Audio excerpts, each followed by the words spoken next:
Today's question is from Mike O'Sullivan, and he says, I love watching your videos, they're so useful, there's so many techniques to use, but I'm curious, what are your daily routines or daily practices?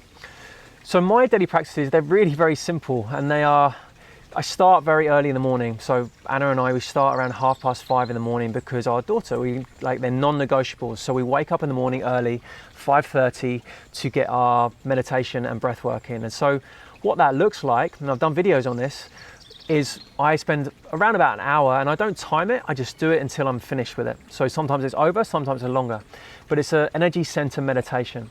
And so I focus on all of my energy centers, I focus on them becoming coherent, balanced, and I go through center 1, center 2, center 3, all the way up to the top of my crown.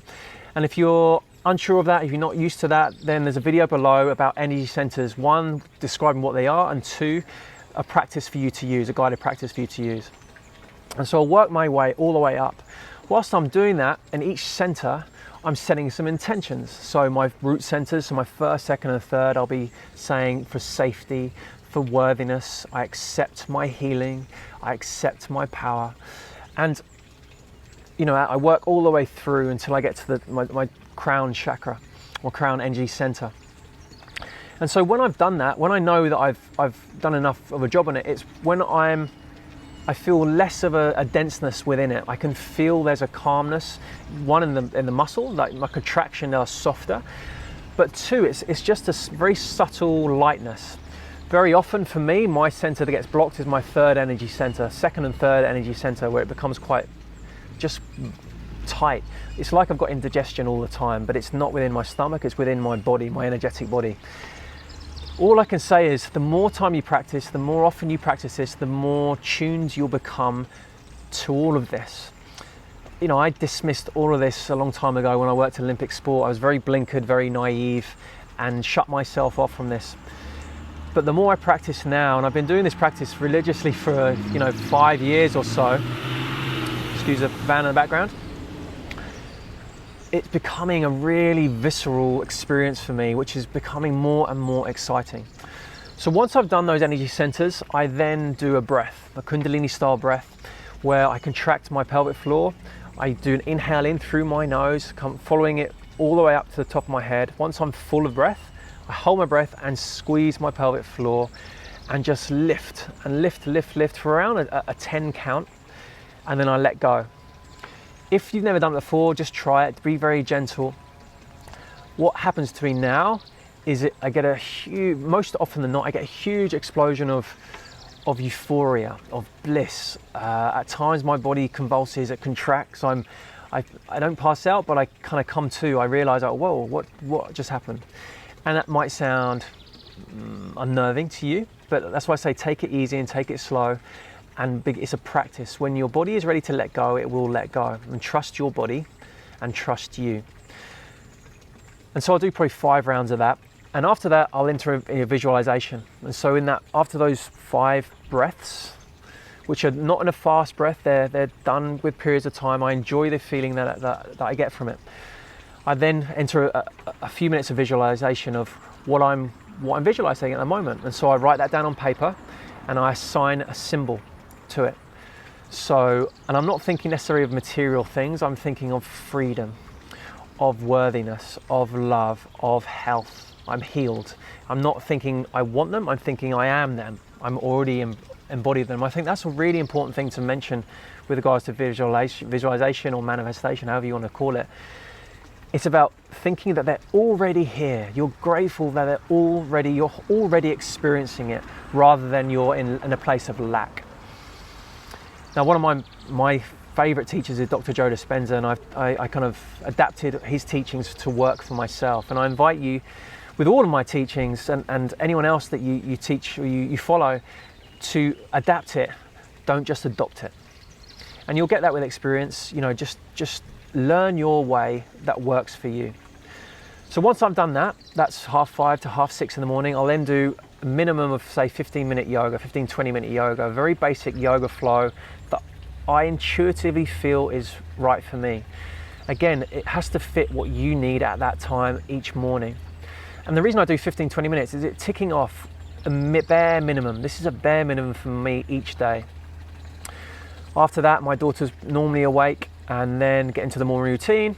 And then if it's during term time, then I'll take her to her day school, and then I'll go into cold water. So most of the time I live by a sea, which is cold or chilly most of the year round, but all year round I go in the water most days unless it's exceptionally stormy. So that's my morning. So I meditate, I visualize, or meditate, I do breath work, I then visualize, I do my cold water practice, and I'll probably be in the cold water maybe 5 to 15 minutes, depending how cold it is. That's my morning, and then I start my work day. After my work day, I then set my most important tasks, my 3 most important tasks that I need to achieve for the next day. Of course, the to-do list is forever, isn't it? But I put down the 3 things that I need to, I break down into small achievable chunks, and that's going to be specific to you. But it's something that if you achieve them, you know that day is a success. Most often than not, I can achieve a little bit more. But I know that I can accept that if I've just done that the day is going to be a good day, because then I go and pick up my daughter most of the time. And then I'm present with my daughter, and that's really important to Anna and I, that we are fully present when we're with her, to model what we believe in, our values and our beliefs.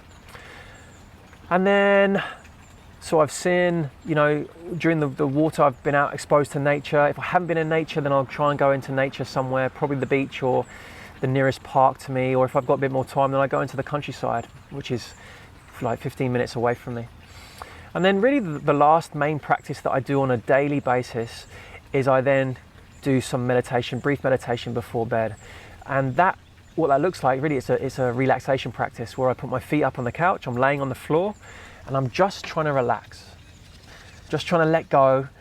And when you start to do this, you'll notice on a subtle level, maybe you will, maybe you won't, but for me, when I first started doing this, I realized how there's a subtle contraction within my body. My nervous system was kind of on, and I found it hard to let go certain parts of my body, around my trunk, around my torso, but kind of linked to my energy centers within my hips.